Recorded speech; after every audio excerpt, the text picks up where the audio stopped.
right, so let's talk about what's been going wrong on the field before we get to the market and other moves. What's been going on with their team in terms of playing badly?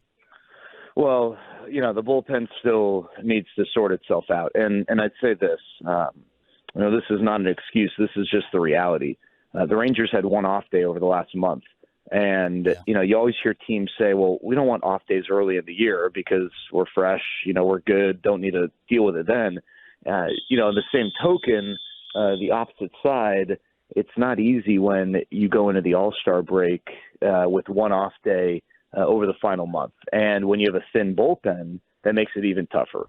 So I think the bullpen got exposed a little bit because of the fact there was just one off day and because they didn't have those off days to reset everyone and go into a game with everyone fresh and ready to go. And so the bullpen is still an area that needs to be addressed. And then, offensively, the Rangers haven't been as strong. They're getting on base, but they're not taking advantage of it. They were having success with runners in scoring position at a historic rate when the season started over the first, month and a half, 2 months.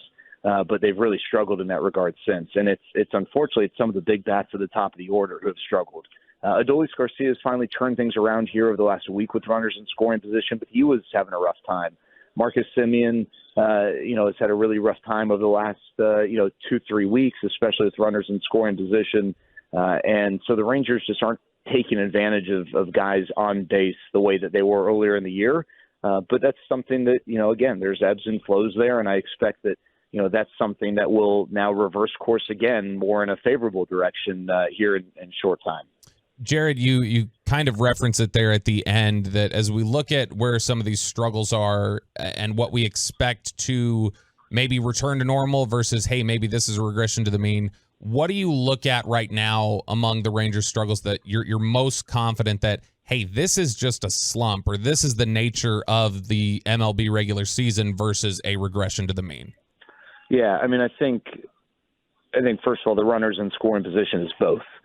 Because, yes, it is a regression to the mean, but over the last month they've been like bottom 5 in Major League Baseball. And I don't think anyone looks at this lineup and thinks that they're going to be bottom 5 in anything when it comes to just getting base hits and, basic offensive production. So I think that's both. I think, you look at the bullpen, if they have the same bullpen, through the end of the season, then that would be a legitimate cause for concern. But I don't think any of us expect that that's going to be the case. Whether it's a guy like Alex Spees who, continues to have success in the minors, maybe a veteran like Ryan Tepera, who, perhaps we see in the next week or so. They signed him, after he was DFA'd earlier this year and is having success in AAA. And then, of course, you've got the trade market and additions that the Rangers are likely to make there. So, I think there's something there. I do think that, with this rotation, it's a really good rotation. But I think it's a rotation that could absolutely, use a little bit of a boost. And I think that could help the depth of the bullpen as well. So, I think it's both, Bobby. I don't know that this was a 100-win team. Going into the year, we thought, hey, if this team wins 85 to 90 games, that's probably a fair mark, and maybe that's good enough for the playoffs. I think that they've performed in a way where now our expectation, fairly so, is, hey, now it's let's get 88 to 95 wins, somewhere in that range. But even, if you're winning 88 to 95 games, you're going to have stretches like this. So the one thing I'd say that this team just hasn't done yet is go on a run. I think their longest winning streak is 5 games, and I think they've only done that once. But, they've had stretches where they've had a tough time, some 4-game losing streaks and whatnot. I'm waiting for this team to go on a run where they win 6, 7 in a row, or maybe they win 8 or 9 of 10 or something like that. They just really haven't had a lot of those stretches, and they haven't had any stretches more than 5 straight wins. So I'm hopeful that we get one of those right out of the break. But I do think that this is a team that they look sluggish, and that's not an excuse, because every team was gearing up for the All-Star break. But the reality is they look sluggish, and I think they really did need this break. Rangers play-by-play Jared Sandler here on 105.3 The Fan. How are you looking at the trade market now? Well, I think they're going to be aggressive. That's kind of Chris Young's MO, right? He's demonstrated that in a lot of ways already.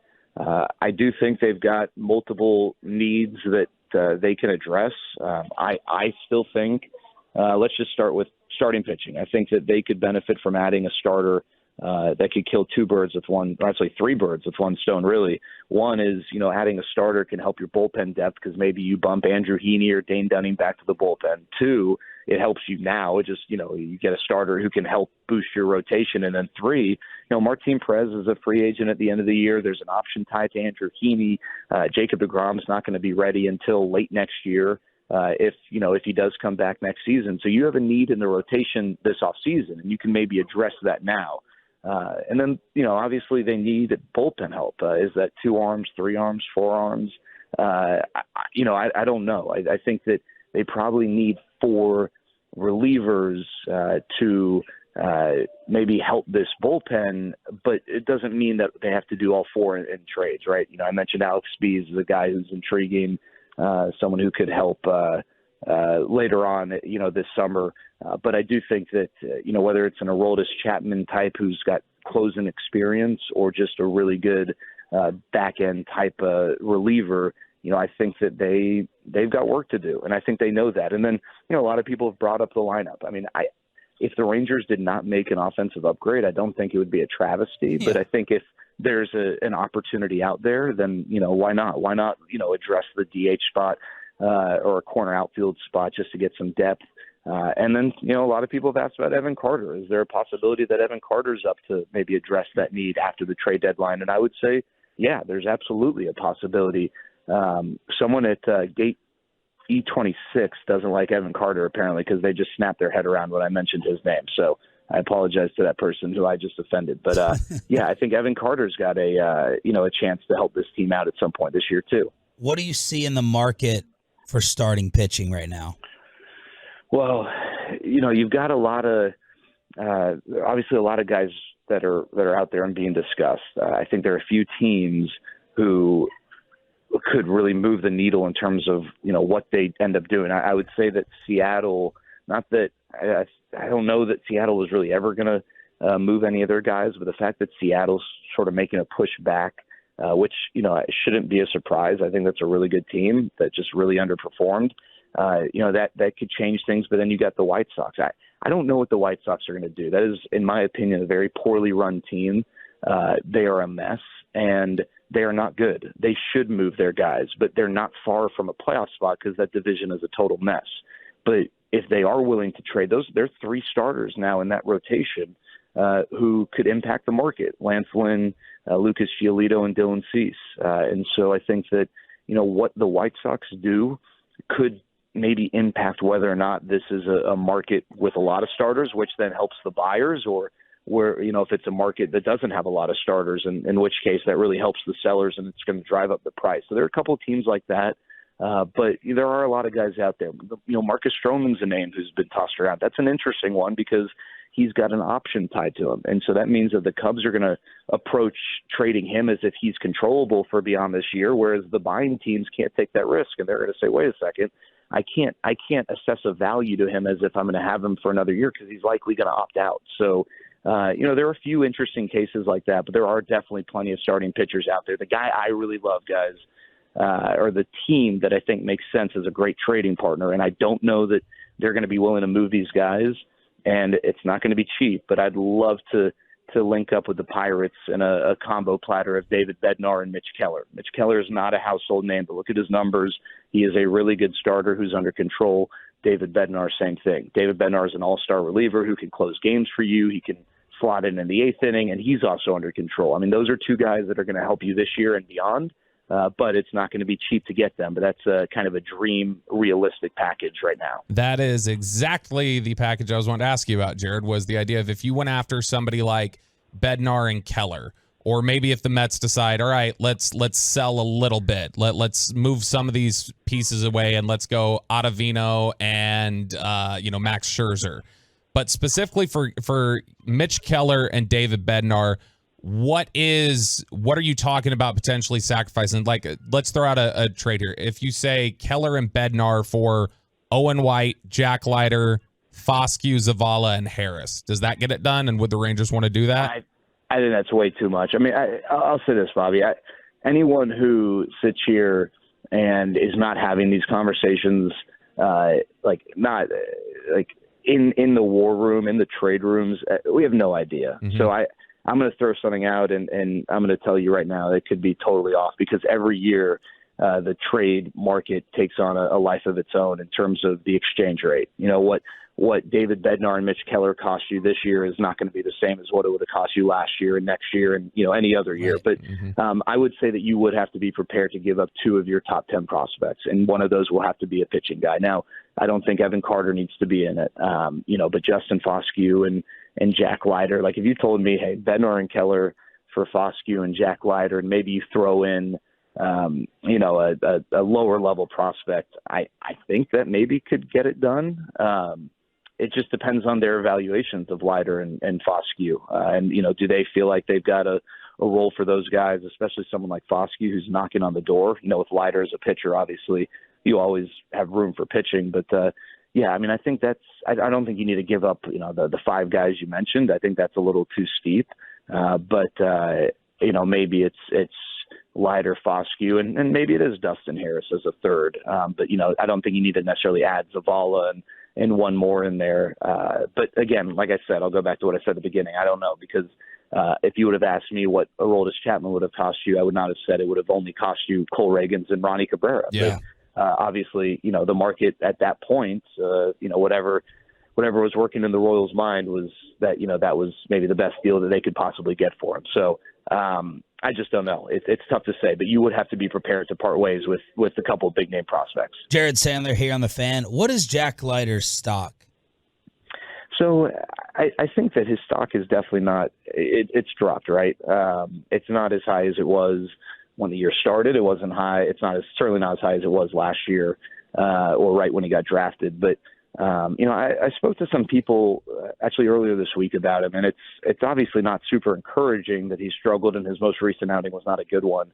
But, you know, this kind of falls into the category of everyone develops at a different pace. And the thing that people love about Jack Leiter still, the people who are still kind of, you know, riding that in a big way will tell you, guys who are super athletic with fastballs that play in the zone are guys who will eventually figure it out. And Jack Leiter is a really athletic kid. He gets, you know, he gets great extension for someone his size, and he can have success with his fastball in the zone. He can get swings and misses in the zone. He's got to improve his breaking balls. His slider is too inconsistent right now. He doesn't throw it for a strike nearly as much, and it's not a pitch he throws competitively, consistently. Is there cause for concern? Absolutely. You know, I would be lying to you if I said that everything was just peachy and that this is the normal trajectory. But I don't think that this is like a lost cause or anything, because he's still young and he's got a lot of things that work in his favor. And a lot of pitchers, you know, Mackenzie Gore's a good example. He was the top pitching prospect in baseball for a few years and ended up going to Washington in the Soto deal. He's starting to finally put things together after, you know, I don't want to say falling off the radar, but, you know, having major control issues that changed the complexion of how people looked at him. So I don't think Jack Leiter is a lost cause by any means, but he definitely has not had the type of season that I think anyone would have liked to encourage, you know, that he could be a part of things at the big league level here in the near future. Where are you right now? I'm at the airport. I'm getting ready to go to the R.J. Choppy School of Broadcasting. I'm not really sure what I'm getting into, because they actually told you in the information packet that they prefer that you have no preparation so you get the full R.J. Choppy experience. Is this for Pat Doney? No. I'm the R.J. Choppy School of Broadcasting, guys. I'm at the airport. I'm ready to go. I'm excited to meet R.J. And I heard the guest speaker today is going to be actually Sarah Countrywoman, who will be giving the opening address. So I can't wait for that. But what is the whistle in the back? I think anytime they open a gate or like the jet, I think that, yeah, it sounds like a fire alarm. I don't know. That's why I'm kind of like whispering, because I'm getting weird looks from people, and I'm not sure if, like, I think I'm like pissing a lot of people off. Can I say that? Is that? Yes, I'm sorry. If you need to, okay. Yes, you can. I think I'm really upsetting people. No, you're good. Like quick, other players, team members, or just citizens? No, citizens. It's the All-Star break. Our plane last night coming back from wherever the heck we were, I forget, D.C., was like basically empty, because everyone goes and they do their own thing. You know, the All-Stars go to Seattle. Yeah, they go, like Bruce Bochy went back to Nashville. Not a lot of people go back to Dallas unless they're planning on spending time in Dallas. We're going to ask you here in just a sec about Mike Trout 2.0 that the Rangers picked last night. But before we do, Yeah. just real quick question, one more thing on Leiter. Do you think there's any conversation or consideration within the Rangers that, hey, maybe Leiter might project as a reliever? I think there are absolutely people in the organization who probably, if you ask them right now, would tell you that they think he ends up that way. But I think even those people would tell you that there's no reason to make that move right now. That you need to keep letting him grow as a starter and have opportunities as a starter. I think if it was a situation where he was pitching well enough to where you could consider using him out of the bullpen at the big league level later this year, maybe you would, factor that into how you wanted to handle him for this year. But that's not the case. I mean, he's not a big league option right now at all. And so you continue to let him grow as a starter, and it will play out the way it's going to play out. But I don't think there's anyone who's saying, hey, let's make him a reliever right now. But I think there probably are some people that are wondering whether or not that's his best role long term. But it's definitely not conclusive, and I wouldn't even say that those people make up the majority in the organization. Your thoughts on Wyatt Langford at number 4? Yeah, I mean, it's an exciting pick, obviously. Could have been the first overall pick, but, who knows? I'm not going to sit here and act like I've watched 50 of his games. I've talked to people who have watched a lot of his games, and I try to watch as much as I could during the postseason and a few games during the regular season. But I think what I love about him is he kind of fits the mold of the Rangers, philosophical approach to the draft in recent years. Last 2 years notwithstanding, but then prior to that, it was Josh Young and Justin Foscue. What those guys shared in common were really strong foundational hitting approaches. The difference with Langford is that he's already starting to show some ridiculous power. I mean, he hits the ball incredibly hard. Everything he hits is absolutely scorched. His exit velocity numbers, which is, to me, a really good indicator of future success and realized success to some degree as well, are, at the top of the charts in college baseball. He's also a good athlete. He's not just the hitter only. I don't know that he'll necessarily stick in center field, but I think he's got a chance to be a really good left fielder. He demonstrated a much improved running ability this past year. And I think the other thing that's exciting about him is that, he didn't play his freshman year. He was a catcher, corner infielder, barely played, and then worked his tail off to become the guy that, he's become. And, he wasn't someone who had the red carpet laid out for him from the start. And I think there's a work ethic and a drive that the Rangers love about him. I've heard people say, oh, he can come up next year.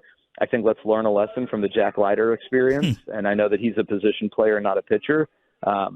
I don't want to set that expectation. Is it possible he's up next year? Absolutely. There's definitely a possibility late next year, but I don't think that should necessarily be the expectation. And the Rangers didn't draft him because they thought that he could help them in 2024.